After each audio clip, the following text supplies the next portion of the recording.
ስላላችሁ እናመሰግናለን። እድሜና ጤና ይስጥልን። በያላችሁ በዝግጅታችን ስለምትታደሙ እናመሰግናለን። ከሁሉ አስቀድሞ ስርጭታችንን ላይክ አድርጉ፣ ቻናላችንን ሰብስክራይብ አድርጉ። ሪዮትንም በ20244118 ላይ መደገፍ ትችላላችሁ። riot@gmail.com የፔፓል አድራሻችን ነው። ያንንም ተጠቀሙ። እንግዲህ በኢትዮጵያ የፖለቲካዊ ወታደራዊና ኢኮኖሚያዊ ሁኔታዎች በፍጥነት ወደ ከፋ ደረጃ መለዋወጣቸው መቀጠላቸው ብዙ ውይይት ብዙ ተዋስኦ እንዲያስፈልግ ግድ ብሏል። ሰሞኑን ደግሞ በተለየ ሁኔታ የጦርነት ስጋት በእጅጉ መናሩን እንመለከታለን እና በዚያ ዙሪያ በኢትዮጵያ በህብረተሰብ ጉዳዮች ላይ ግድ አለኝ የሚል ምሁር ሁሉ መናገር አለበት ብለን እናስባለን። በዛ መሰረት ዛሬ የምንነጋገረው ከጃዋር መሐመድ ጋር ነው። ጃዋር ግብዣችንን ተቀብለህ በመምጣትህና ሐሳቦችን ልታካፍለን ስለፈቀድክ በጣም አመሰግናለሁ። እንዴት ከርመሃል? ብርድ እንዴት እያደረገህ ነው? አመሰግናለሁ። የብርዱ አይነገርም። እንግዲህ አንድ ወር ተኩል ምናምን ቀረን። ከዛ በኋላ ይነጋልናል። ነፃ እንወጣለን።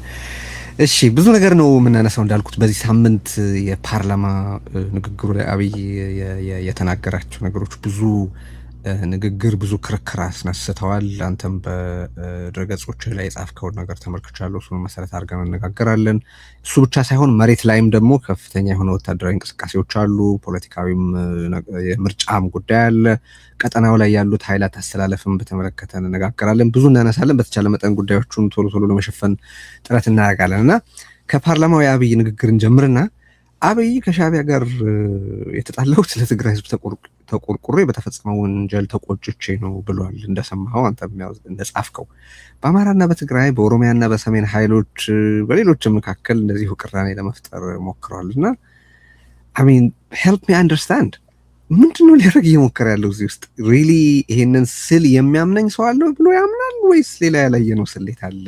እንደው ምንድነው ከፓርላማው ብሎ የገባው?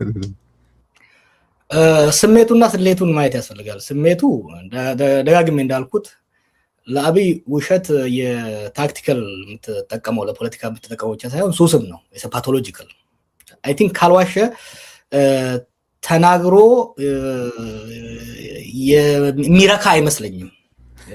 ለዚህ ነው አንድ ጊዜ ጽፌዋለሁ። አላስፈላጊ ውሸቶች፣ አነሰሪ የሆኑ ውሸቶች ይወሻል። ስሌቱ አንተ ቅድም እንዳልከው ከዚህ በፊትም ሲሞክረው ነበረ። ቤዚካሊ ወደ ጦርነት የገባሁት ሻዕቢያ ኃይሎች ህዝቤን ከኔ ኢማጂን ህዝቤን ስለጨፈጨፉ በዛ ነው የተጣላ ነው ይላል። ይሄን የሚለው ኤርትራን ተጠያቂ ለማድረግ ብቻ ሳይሆን አሁን በትግራይ ኃይሎችና በኤርትራ ኃይሎች መካከል መቀራረብ መጥቷል ብሎ ስለሚሰጋ ያንን ለማቆራረጥ ያንን በትግራይ ህዝብ ላይ የደረሰውን ቁስል በመፈቅፈቅ ቁርሾውን ለማባባስ እንዲሁም ደግሞ በትግራይ ኃይሎችና በአማራ ኃይሎች እንዲሁም ደግሞ በኦሮሞ ኃይሎችና በአማራ ኃይሎች መካከል ከፋፍዬ አሁንም በባሰ ያከፋፈልኩ እንዳይተባበሩ እንዳይደማመጡ በማድረግ የስልጣን እድሜን አራዝማለሁ የሚል ካልኩሌሽን ነው። ግን ስሌቱም ስሜቱም አብሮ ነው። ስሜቱ አለ ካልዋሸ የተናገረ አይመስለውም። ስሌቱ ደግሞ ይነቃብኛል ብሎ ማያስበም ተመጋጋቢ ስለሆኑ ነው። ስሜቱና ስሌቱ ስለሚመጋገቡ ይነቃብልኛል ብሎም ራሱ አላመነምና በዚሁ መካከል ምንድን ያደረገው ለረጅም ጊዜ ህዝብ የሚያውቀው እውነታ በአፉ በራሱ ላይ ምስክር ስለወጣ አስሪት ለዛ ልናመሰግነው ይገባል። ግን ከፓርላማ ውሎ በአጠቃላይ የገባህ ምንድን ነው ያገኘኸው ነገር? በጣም ነርቨስ ነው። አሁን በጣም አጣብቂኝ ውስጥ የገባበት ጊዜ ነው። ምክንያቱ ለምን መሰለህ? አብይ ገና ወደ ስልጣን ከመጣ ጀምሮ በደንብ እንደረዳው የውጪ ድጋፍ ነው። የውጪ ድጋፍ፣ የኤምሬት ድጋፍ አብይ ስልጣን ኮንሶሊዴት ለማድረግ በሚያደርገው ስራ ውስጥ ከፍተኛ ሚና ነው ያደረጉለት። ከፍተኛ የወታደራዊ ድጋፍ፣ የፋይናንሻል ድጋፍ ኢንጀክት ሲያደርጉለት ነበር። ኤምሬት ይሄንን ድጋፍ ስታደርግለት ሃይ ባይ አልነበረም። የሚጻረራት የሚፎካከራት የውጪ ኃይል አልነበረም። ብቻዋን ነበር የምታደርገው። ለምሳሌ ራሽያ ብትሆን ስትሰጥ የነበረችው አሜሪካኖቹ ይቆጡ ነበር። ቻይና ብትሆን አሜሪካኖቹ ደግሞ ሌላውን ይደግፉ ነበር። ያልነበረም ብቻዋን ነበር ስታደርግ የነበረችው። ባለፈው 2 ወር ግን ምን ተፈጠረ? ሳውዲ አረቢያና ኤምሬት በመጣላታቸው የተነሳ ሳውዲ አረቢያ አሁን አብይን ጨምቃ የያዘችው ነው። ወይ ኤምሬት ጋር የምታደርገውን ዳንስ አቁም፣ አለበለዚያ እኛም ያንተን ባላንጦች እንደግፋለን የሚል ግልጽ እንትን አድርጓል። በነገራችን ላይ በብዙ ሰው ኖቲስ ያላደረገው የውጭ ጉዳይ ሚኒስትሩ ጌዲዮን ጢሞቴዎስ ሳውዲ አረቢያ ሄዶ ነበር። ኤርፖርት ሲደርስ ማንም አልተቀበለውም። ለይስሙላ አገኙት። በሚዲያቸውም ላይ ምንም አላደረጉም። እየተማመጠ ነው። ከዚሁም ጋር ተያይዞ ለምሳሌ የሶማሊያንና የጅቡቲን ፕሬዝደንት ጅጅጋ ጋብዞ ያደረገው የመለማመጥ ነው። ተጨንቋል። ምክንያቱም የግብፅ የሳውዲ አረቢያ ጫና ኢትዮጵያ ውስጥ ካሉ ኃይሎች ጋር ተደምሮ በጣም አስቸጋሪ አድርጎበታል። ኤምሬትን ከርቶ ወደ ሳውዲ ለመሄድ ካልኩሌት እያደረገ ነው። ያን ካደረኩ ደግሞ ኤምሬት ስዊች አድርጋ የኔን ተጻራሪ ትደግፋለች የሚል ፍራቻ ውስጥ ነው ያለው። አሁን በጣም ፕሮባብሊ the most dangerous the most challenging foreign policy crisis ውስጥ የገባ ይመስለኛል። ከዚህ የተነሳ ነው ፓርላማ ውስጥ የሚያደርጋቸው ነገሮች በሙሉ ይቺን ጊዜ ለማለፍ የሚያደርጋቸው ነው። በረጋችን ላይ የእንትን ጉዳይ ትቶታል። አይተ እንደሆነ የባህር በር ጉዳይን ቀዝቀዝ አድርጎታል። ከኤርትራ ጋር የጣላነው በባህር በር ሳይሆን በትግራይ ጉዳይ ነው። ይሄ ሁሉ የሚያሳይ ለምንድን ነው ለማን ነው እየተናገረ ያለው መሰለህ? የባህር በር ጉዳይ ለሶማሊያና ለጅቡቲ ነው እየተናገረ ያለው። ይሄ ሲግናሊንግ ለዶሜስቲክ ኦዲየንስም ለውጭ ኦዲየንስም። እሱ ላይ እንቀጥልና አሁን እንግዲህ በርከት ካሉ ሳምንታት በፊት በዩኤኢ ከሶማሊያም ከየመንም በደረሰባት ምት ምክንያት ማፈግፈግዋ ተመልክቷል። አሚን በቀጠናው ያላትን ቁመና መልሳ ታጤናለች ወይም ትከልሳለች የሚል ግምት የነበራቸው ነበሩ። ያም አብይ አህመድን አሚን ዩኤኢን ወክሎ ሊዋጋው ከሚፈልገው ጦርነት ትንሽ ይገታው ይሆናል የሚል ተስፋ የነበራቸው ነበሩ። አሁን እንደምናየው ግን ተቃራኒውን ይመስላል እና አሚን በሌሎች አካባቢዎች የዩኤኢ መመታት የአብይን ከረንሲ በመሐመድ ቢን ዛያድ ዘንድ ይበልጥ ጠቃሚነቱን ጨምሮታል ወይስ ምድር? ጠቃሚ ለቢን ዛያድ ጠቃሚነቱን ጨምሮለታል። ለአብይ ግን ተጋላጭነቱን ጨምሮለታል። ለምን መሰለህ? ይሄ የሱዳን ጦርነት ከተጀመረ ጀምሮ የኤምሬት መሳሪያ በኢትዮጵያ እየተጫነ ለሱዳኑ አማጺ ሲደርስ ነበር። ይሄ በጋን የደጋሎ ወንድም አንደኛው ወንድም እኮ ቢሾፍቱ እየኖረ ከቢሾፍቱ እኮ መሳሪያ ሲያስተላልፍ ነበር። ይሄ ሚስጥር አይደለም፣ በግልጽ የሚታወቅ ነገር ነበር። ባለፉት ወራት ነው እንዳውም በግልጽ ሄደው ካምፕ ከፍተውላቸው ወታደሮችን ማሰልጠን እቃ ሲጭኑ ነበር። አሁን ግን ኤምሬት ከየመን ተባራ ከየመን ፊዚካል ብቻ ሳይሆን የየመኒን ኤርስፔስ አየር መጠቀም እንዳትችል በሳውዲ በኩልም ያለውንም በሌሎች የገልፍ ሀገሮችም አየር ክልል እንዳትጠቀም ስለተከለከለች በቀጥታ በኢትዮጵያ ብቻ ነው እያለፈች ያለችው። ዞራ በውሃው ላይ በመታ ከየመን አልፋ በሬድሲ አቋርጣ መታ ነው በጅቡቲ አካባቢ አልፋ በኢትዮጵያ አየር ላይ ነው ወደ ሱዳንም ወደ ሌላም ቦታ እየሄደች ያለችው። አንድ እሱ። ሁለተኛ ከሶማሊያ መባረሯ ከሌላም ቦታ መባረሯ ደግሞ ብቸኛ ለሱዳን አማጺ ድጋፍ ለማድረግ ብቸኛዋ አማራጭ አብይ ሆኖባታል። ይሄ በአንድ ወገን የአብይን ጠቃሚነት ከፍ አድርጎለታል ለኤምሬት። አብይ ግን እንደ ከዚህ በፊቱ ተደብቆ ያንን ድጋፍ የማስተላለፍ ስራ መስራት አይችልም። ምክንያቱም በግልጽ እየታየ ነው። በኦፐሬሽን ሶርስ ኢንተለጀንስም ሆነ በሌሎችም በግልጽ እየታየ ይሄ ማለት ለጫና በተለይ ለሳውዲ ጫና ብሎም ደግሞ በነገራችን ላይ ይሄ የሱዳን አማጺ በጣም ከፍተኛ የሆነ የሰብአዊ መብት ጥሰት እየፈጸመ ስለሆነ ከዚህ በፊት ዩኤኢ ብቻ ኤምሬት ብቻ ነበረች በዚህ ስትረገም የነበረችው እንደ ኤክስተርናል ስፖንሰር። አሁን ግን አብይ የተጨመረ ለከፍተኛ የምዕራቡም ጫና እንዲሁም ለሳውዲ ጫና ተጋላጭ አድርጎታል። እያልን ያለነው አሁን የተፈጠረው ሁኔታ በዩኤኢ ዘንድ የአብይን ጠቀሜታን ቢጨምረው ኢኮሊ ደግሞ በሌላ በኩል ሳውዲን የመሰለ በጣም ከባድ ተፎካካሪ ወይ ተፋላሚ በመፈጠሩ ምክንያት ነው የአብይ አጣብቂኝ። ሳውዲ፣ ቱርክ፣ ግብጽ ትልቁ ዝናብ የዘነበው አሁን ለግብጽ ነው። ግብጽ ከኢትዮጵያ ጋር ላላት ሽኩቻ ለረጅም ጊዜ የምትሞክረው የኢትዮጵያ ውስጥ ብጥብጥን ማባባስ፣ ከጎረቤት ጋር ማጋጨት፣ የኢንተርናሽናል ፋይናንሻል ኢንስቲትዩሽኖችን ጫና ማድረግ ነበር። በአካባቢው የዚህን ያህል ጂጊ ወይም ደግሞ ደቦ አግኝታ አታውቅም። ጎረቤቶቻችን ምንም እንኳን በውስጥ ቢያደርጉ ሌላ ይቅርና ሱዳን ራሱ ለረጅም ጊዜ ተጠንቅቃ ነው ስትንቀሳቀስ የነበረችው። አሁን አብይ ከሱዳን ተጣልቷል፣ ከሶማሊያ ተጣልቷል፣ ከጅቡቲ ተጣልቷል፣ ከኤርትራ ተጣልቷል። እነዚህ ሁሉ ሀገሮች በቀጥታም ሆነ በተዘዋዋሪ የግብጽ አጋር ሆኑ። ያ ብቻ አይደለም። ከኤምሬት ጋር በሚያደርገው ሲያደርግ በነበረው ጭፈራ ለረጅም ጊዜ ማንም ሲያጠቃው ወይም ደግሞ ኮምፕሌንስ ያደርግ አልነበረም።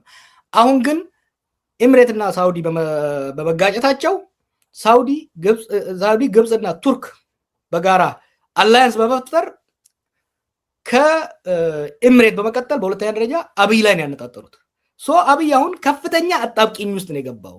ለዚህ ነው ባለፈው ሰሜን ላይ ትንሽ የጦርነት እንቅስቃሴ ሲደረግ እንደ ድሮው የማናፋት እንደ ድሮው የመሸለል ነገር አላየህም።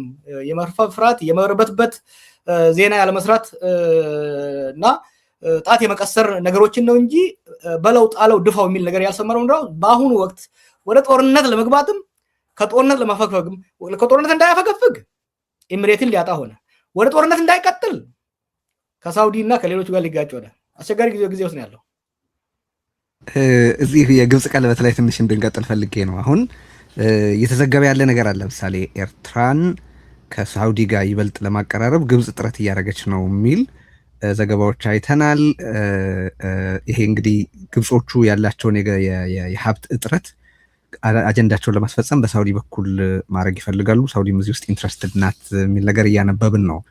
ኤርትራ ኤፌክቲቭሊ አሁን ቀደም ሲል በጠቀስከው የሳውዲ የግብፅና የቱርክ ስብስብ ውስጥ እንደ ጠቃሚ አጋር እየታየች መሆኑ ግልጽ ነው። ጅቡቲ አለች፣ ይታወቃል ከግብፅ ጋር ያላት ግንኙነት። ሶማሊያ አለች፣ ሱዳን አለች። ከደቡብ ሱዳንም ጋር እንደዚሁ የግብፅ መንግስት ፓክት አለው የምታውቀውና አሚን ይሄ የግብፅ ቀለበት በዚህ ልክ ኢትዮጵያን የከበበበት ጊዜ ኖሮ ያውቃል እና ምንስ ማለት ነው ለውስጥ ፖለቲካ? ኔቨር እኛና ግብፅ እኮ ከንጉሶቹ ዘመን በፊት ጀምሮ በአባይ ጉዳይ ስንፋለም የቆየን ነው። እንደ ዘንድሮ እንደ በዚህ ጊዜ ግን ተሳክቶላቸው ያውቃል። ግን እነሱ በሰሩት አይደለም። ቀለበቱን እኛ ነው የሰራንላቸው። ቀለበቱን አብይ ነው የሰራላቸው። ሙሉ በሙሉ አብይ ነው የሰራላቸው። የነሱ ኢንፋክት ግብፅ ሪሌቲቭሊ ደካማ ነች። አሁን ኢኮኖሚ ቀውስ አለባቸው፣ ብዙ ችግር አለባቸው። አሁን ግን ሶማሊያን እነሱ ባደረጉት ስራ አይደለም ወደ ራሳቸው መያዝ የቻሉት፣ አብይ ባደረገው ስህተት ነው። ጅቡቲን አብይ ባደረገው ስህተት ነው። ኤርትራንስ ቢሆን አሁን ኤርትራን በተለይ ሳውዲ አረቢያ ከኤርትራ ጋር የምትቆመው ኤርትራ ጅጊ ስለጠራቻት አይደለም፣ ወይ ደግሞ ለኢምሬት ብላ ብቻ አይደለም። ይሄንን ወደብ የአሰብን ወደብ አብይ ካልያዝኩ ብሎ የሚሄደው ለራሱ ለኢትዮጵያ አስቦ ሳይሆን ለኢምሬት በእጅ አዙር ለመቆጣጠር ነው። ኢምሬት በዚህኛው ሳይድ ያለው ቀይ ባህር ላይ የበላይነት ለመቆጣጠርና የሀገር ማፍረስ ቀውስ ለማስቀጠል ትፈልጋለች። ስለዚህ ሞተን እንገኛለን እንጂ ጅቡቲንም ሆነ የሶማሌ ወደቦችንም ሆነ የኤርትራን ወደቦች ኢምሬት መያዝ የለባትም።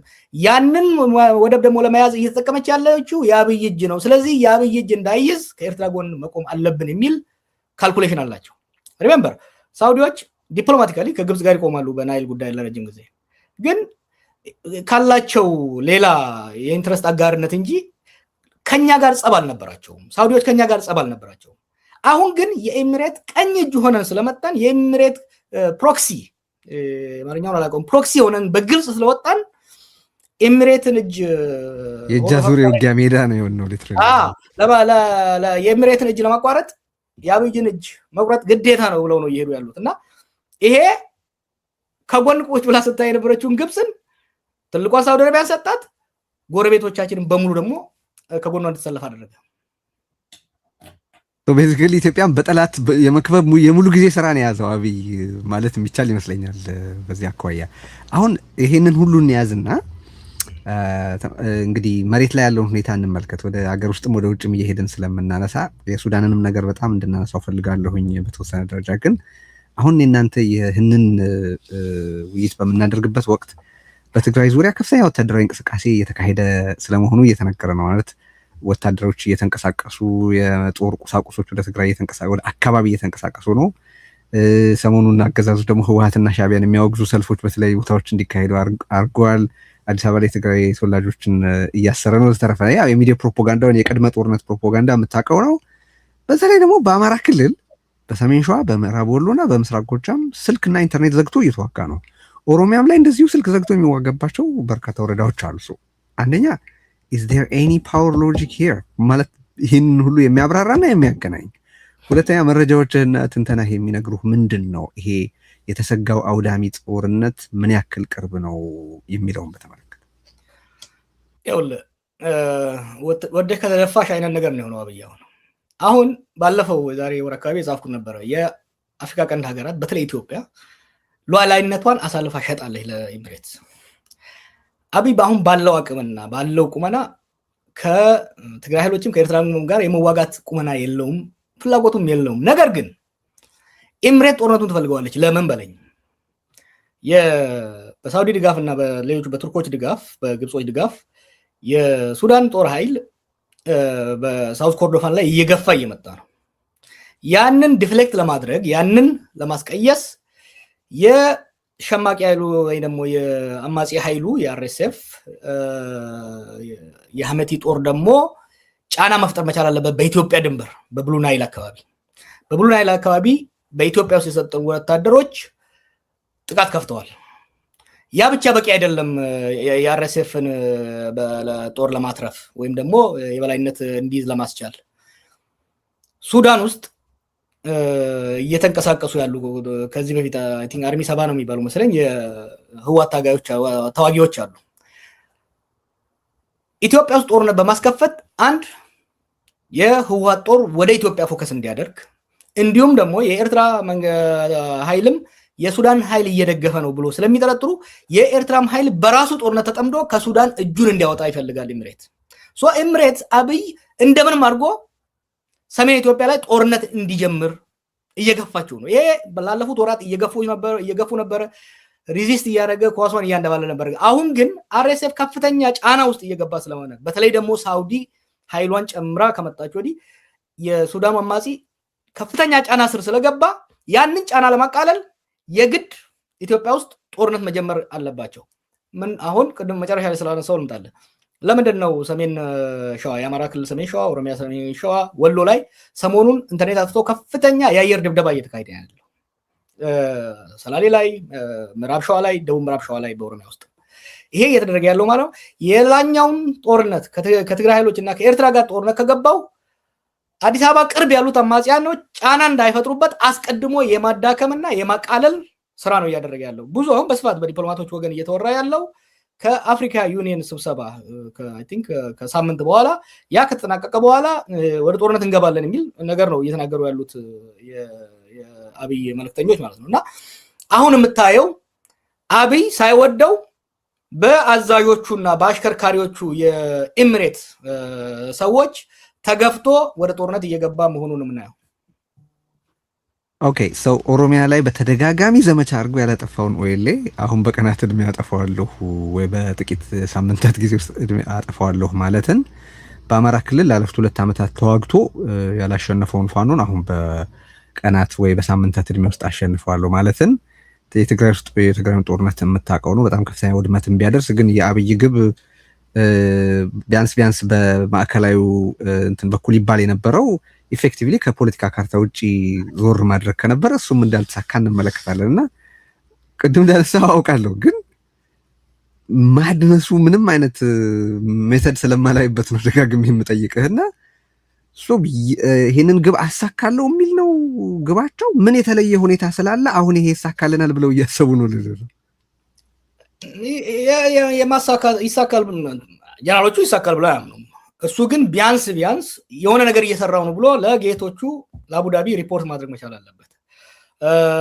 ሪሜምበር ይሄ ጦርነት እየመጣ እንደሆነ አማጽያኑ ያውቃሉ፣ ፋኖቹም ያውቃሉ፣ ኦላዎቹም ያውቃሉ። ስለዚህ ጦራቸውን አዘጋጅተው ቁጭ ብለዋል። ስለዚህ ይሄንን ተዘጋጅቶ እሱ ኃይሉን ከኦሮሚያ አውጥቶ ከማከል ኃይሉን አውጥቶ ወደ ሰሜን ሲሄድ ጓሮ እንዳይገቡብኝ በሚል ነው። አጠፋለሁ ብሎ እንኳን ተስፋ አይኖረውም። አትሊስት ለማዳከም አሁን ጦሩ ወይም ደግሞ መከላከያ ሰራዊት ከሸዋ ከወሎ ከወለጋ ስቦ ወደ ሰሜን ሳይወጣ በፊት ባለ አቅሙ አዳክሟቸው ከዛ በኋላ ጦሩን ወደ ሰሜን የመውሰድ ካልኩሌሽን ነው እያደረገ ያለው። ሉክ ማድነሱ እኮ ምን መሰለህ አብይ አንዱ ችግሩ ምን መሰለህ ነገ የሚባል ነገር የለም። በጣም አቅልሎ ነው የሚያየው። አለመማሩም ይሄ የማህይም ድፍረቱም ችግር ፈጥሮበታል። ሎክ አሁን ኢትዮጵያ ውስጥ ያሉ ኃይሎች ተባበሩብኝ ብሎ ሁሌ ይከሳል። ፋኖን፣ ኦላን፣ ቲፒኤልኤፍን ከዛ ደግሞ ኤርትራን ማን ያስተባበራቸው? እነዚህ ኃይሎች እኮ ብዙ ለፍተው የተስማሙ ሳይሆኑ ሁሉንም ተራ በተራ ስላጠቃ የጠላቴ ጠላት ወዳጄ ነው የሚል ተገደው እኮ ነው አንድ he actually forced them to be united። አሁን አንዳንድ ፕሮፓጋንዳ ስታይ ባዳ የሱን ቃል እንጠቀም ሁለት አይነት ኃይሎች ተባብረውበታል ለቢላ አሁን ባንዳና ባዳ ያላቸው ባንዳ የሚላቸው እንግዲህ ኢትዮጵያ ውስጥ ያሉ ናቸው አይደል? ኢትዮጵያ ውስጥ ያሉትን ኃይሎች ፋኖና እኮ ህወሓት የዛሬ 5 ዓመት ነው 4 ዓመት እኮ ሲዋጉ የነበሩ ኃይሎች ናቸው። ከህወሓት ጋር ለመታረቅ ሲሄድ ሂስሩ ፋኖ አንተ ተባስ ሲዋጉ የነበሩትን ሰዎች አንድ አረጋቸው። ባንዳ የሚላቸውን ኃይሎችም ራሱ ነው አንድ ያረጋቸው። ኤርትራንም አንድ ላይ አድርገው ኤርትራ እንኳን እንደ ውጪ ማላየው ባዳ የሚላቸውን ቅድም እንዳልኩ ሱዳንን ራሱ፣ ሶማሌን ራሱ፣ ጅቡቲን ራሱ አሁን እኔ ላይ ተስማምተውብኛል ባዳና ባንዳ ተስማምተውብኛል የሚለውን ራሱ ባደረጋቸው ህዝቡን ሲከስ ሾርት ሚሞሪ ይላል አይደል? ከሱ የበለጠ ሾርት ሚሞሪ ያለው ሰው ኢትዮጵያ ውስጥ ያለ አይመስለኝም።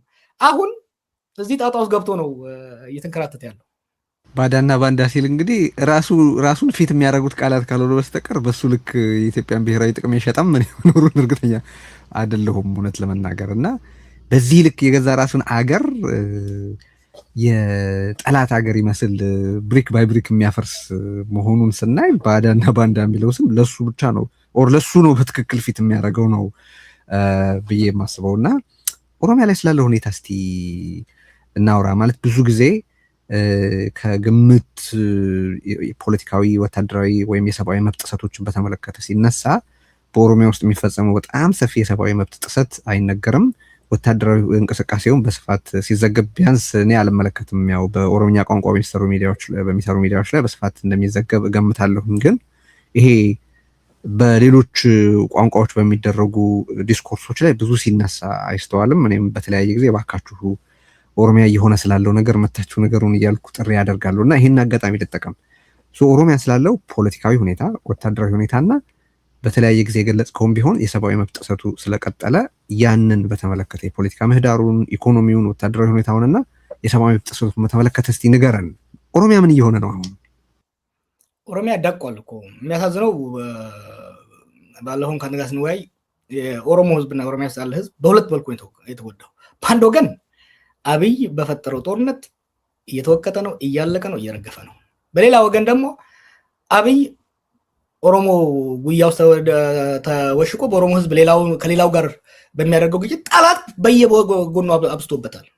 ሉክ ብዙ ሰው ማስታወስ ያለበት ኦሮሚያ ውስጥ ያለው ጦርነት ከጀመረ አሁን ወደ 8ኛ ዓመቱ እየሄደ ያለው። ይሄ ጦርነት በምዕራብ ወለጋ ጫፍ አሶሳ ጫፍ አካባቢ ጀምሮ አሁን ኦሮሚያ ሙሉ በሙሉ አዳርሶ